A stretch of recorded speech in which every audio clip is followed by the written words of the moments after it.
One TV special report.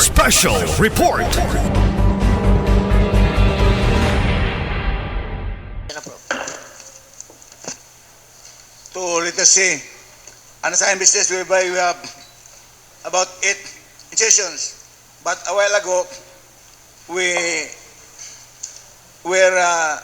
observed that number 6 and number 8 are the same resolutions. But I was informed by City Minister was the submitted under the resolution officer, it's not the same. The number 6 is for road closure of the Condor Fund run by Gisano. The number 8 resolution instituted position ordinance authorizing the motorcade for the consumer welfare of month on October 1 or consumer welfare. So I move to insert this 8 resolution ordinance authorizing the motorcade for consumer welfare month on October 1, 2025 as being requested by the DTI. So I move to approve the 8th session, Sir. Motion approved. Thank you, Sir. We begin with the first session for concurrence and our adoption, the resolution of the CDC or the City Development Council being approved last September 15, 2025 during the CDC meeting, approving the programs, policies, and activities of special purpose appropriation under 20% development fund component for calendar year 2026 in amount of 235,466,626 pesos. I move to concur and adopt for the first reading with reservations and observation. There's a motion from the Honorable Majority Floor Leader to concur this endorsement from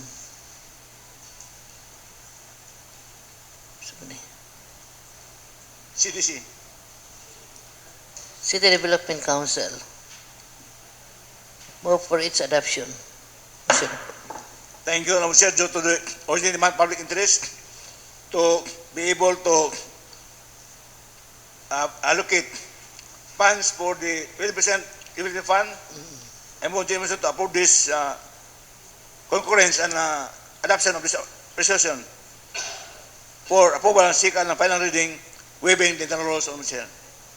Due to the urgency of this request resolution, the Honorable Majority Floor Leader is passing this to concur or adopt this resolution from the City Development Council. Any comment?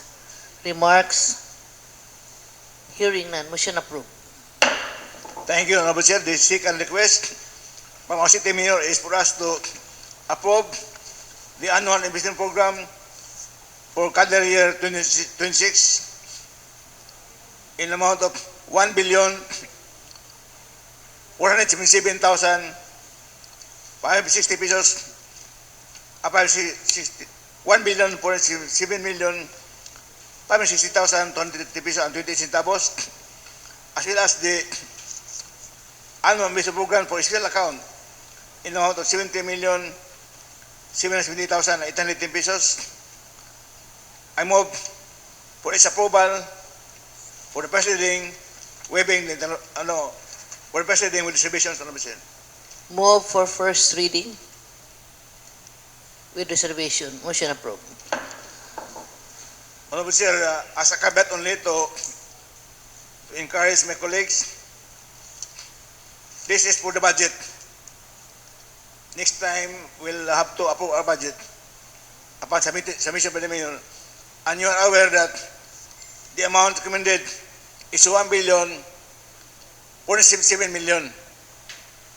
And we are now second class city because our budget is more than 1 billion. And the losses, if we exceed 1.3 billion, we can be classified as first class city. So, with this budget, if our NGO could arrive at this budget, if our revenues for next year could exceed, and even this year, because this year our budget revenues is 1.331 1.1 billion and 300 million. If our NGO was able to have revenues of 1.3 billion, next year we can be classified as first-class city. I'm just trying to Hopefully. manifest as a caveat to encourage my colleagues. During our third term, we'll be a first-class city. Okay? So, with that, good note, I move to approve this EIP for general fund and EIP for special account for approval and second and final reading, waiving the rules, Honorable Sir. There is a motion to approve this on the second and final reading, waiving the internal rules. The number one, the approval of the annual investment programs, calendar general fund for the calendar year 2026 in the amount of 1,477,560,233 and 28 centavos, and for the approval of the annual investment program special account for the calendar 2026 in the amount of 73,778,810 pesos. Move for its approval on the second and final reading, waiving the internal rules. Any comment? Remarks? Hearing none. Motion approved. Thank you, Honorable Chair. Appropriation number 3, our resolution approving the 2025 National Demographic and Health Survey by the Philippine Statistics Authority in Barangay Bongbong from 13 October 2025 until 29 November 2025. I yield to Chairman of the Committee on Public Health and Sanitation, Honorable Catherine C. Lim, to endorse and recommendation on this item, Honorable Chair. Honorable Sakin, you are now recognized by the Chair Honorable for the Lim. appropriate motion. Honorable Lim, sorry. Thank you, Madam Chair. I would like to pass a resolution approving the 2025 National Demographic and Health Survey by the Philippine Statistics Authority in Barangay Bongbong from 13 October 2025 until 29 November 2025 for first reading with reservation. Move for first reading with reservation. Motion approved. Thank you, Madam Chair, for public interest. Would like to pass this for second and final reading, waiving the internal rules.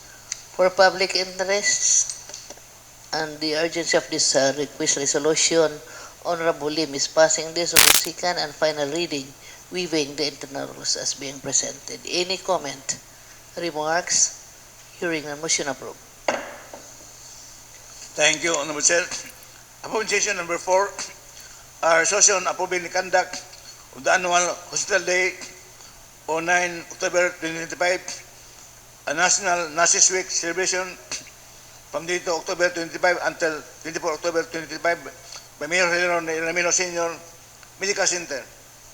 Again, I yield to the Public Health Committee Chairman, Honorable Catherine Lim, to endorse and recommendation on this item, Honorable Chair. Honorable Catherine Lim is now recognized by the Chair. Thank you, Madam Chair. I would like to pass a resolution approving the conduct of the annual Hospital Day on 9 October 2025 in the National Nurses Week celebration from 22 October 2025 until 24 October 2025 by Mayor Hilarion A. Romero Sr. for first reading with reservation. Move for first reading with reservations. Motion approved. Thank you, Madam Chair. Due to its urgency, I would like to pass this on second and final reading, waiving the internal rules. Due to the urgency of this request resolution, Honorable Lim is passing this on the second and final reading, waiving the internal rules. Any comment? Remarks? Hearing none. Motion approved on the second and final reading, waiving the internal rules. Thank you, Honorable Chair. Appropriation number 5, our resolution approving the third quarterly meeting and the tolling seminar by the Bureau of Animal Industry on 16 October 2025 and 17 October 2025. And I yield to Chairman of the Committee on Agriculture, Honorable Sunny Ominal Jr. to introduce and recommend action on this item, Honorable Chair. The Honorable Ominal is now recognized by the Chair for the appropriate motion. Thank you, Madam Chair. Thank you, Majority Floor Leader. This humble representation would like to move a resolution approving the third quarterly meeting and retooling seminar by the Bureau of Animal Industry on 16 October 2025 and 17 October 2025 be approved on first reading with reservation, Madam Chair, on joint motion. Move for first reading with reservations. Motion approved. Thank you, Madam Chair. Due to its necessity, I therefore move that the same be approved on second and final reading, waiving the internal rules of this Sanggunian. Due to the urgency of this request resolution, the Honorable Sunny Ominal is passing this proposed resolution on the second and final reading, waiving the internal rules. Any comment? Remarks? Hearing none, motion approved. Thank you, Honorable Chair. Appropriation number 6, an ordinance authorizing the temporary closure of various roads in the territorial division of Ozamiz City in view of the second araw ng barangay 50th District from October 6 to October 11, 2025. I now yield to Chairman of the Committee on Traffic Management and Public Transportation, Honorable Asher Romero, to introduce and recommend action on this item, Honorable Chair. The Honorable Romero is now recognized by the Chair for the appropriate motion. Thank you, Madam Chair. Thank you, Majority Floor Leader. Madam Chair, I move to pass this written request, an ordinance authorizing the temporary road closure of various roads in the territorial jurisdiction of Ozamiz City in view of the second araw ng Barangay 50th District from 4 October 2025 until 11 October 2025. Madam Chair, passing this for first reading with reservation. Move for first reading with reservations. Motion approved. Thank you, Madam Chair. In view of this matter, Madam Chair, and the essential to ensure the safety of the participants, Madam Chair, I move to pass this ordinance authorizing temporary road closure, Madam Chair, for second and final reading, waiving the internal rules. Due to the urgency of this request resolution, Honorable Romero is passing this on the second and final reading, waiving the internal rules. Any comment? Remarks? Hearing none, motion approved on the second and final reading, waiving the internal rules. Thank you, Honorable Chair. Upon session number 7, our session approving the preliminary tabletop exercise meeting by the Philippine Ports Authority on October 10, 2025. Again, I yield to Chairman of the Committee on Public Transportation, Honorable Asher Romero, to introduce and recommend action on this item, Honorable Chair. Honorable Romero, you are now recognized by the Chair for the appropriate motion. Please. Thank you, Madam Chair. Thank you, Majority Floor Leader. Madam Chair, move to pass this resolution approving the preliminary tabletop exercise meeting by the Philippine Ports Authority on 10 October 2025, Madam Chair. Passing this for first reading, Madam Chair. Move for first reading with reservations. Motion approved. Thank you, Madam Chair. In the interest of public service, Madam Chair, I move to pass this resolution approving preliminary tabletop exercise meeting by the Philippine Ports Authority on 10 October 2025, Madam Chair, for second and final reading, waiving the internal rules. Move for the second reading, waiving the internal rules. Second and final reading, waiving the internal rules. Motion approved. Any comment? Remarks? Hearing none, motion approved. Thank you, Honorable Chair. Upon session, the last but not the least, upon session number 8, ordinance authorizing the motorcade for the Consumer Welfare Month on October 1, 2025, and authorizing the road closure of various roads in Ozamiz City, Honorable Chair. And I yield to the Chairman of the Committee on Trade, Commerce and Industry for the Consumer Welfare, Honorable Cecil Yuko, to introduce and recommend action on this item, Honorable Chair. The Honorable Cecilco is now recognized by the Chair for the appropriate motion. Thank you, Madam Chair. Thank you, Majority Floor Leader. New hit.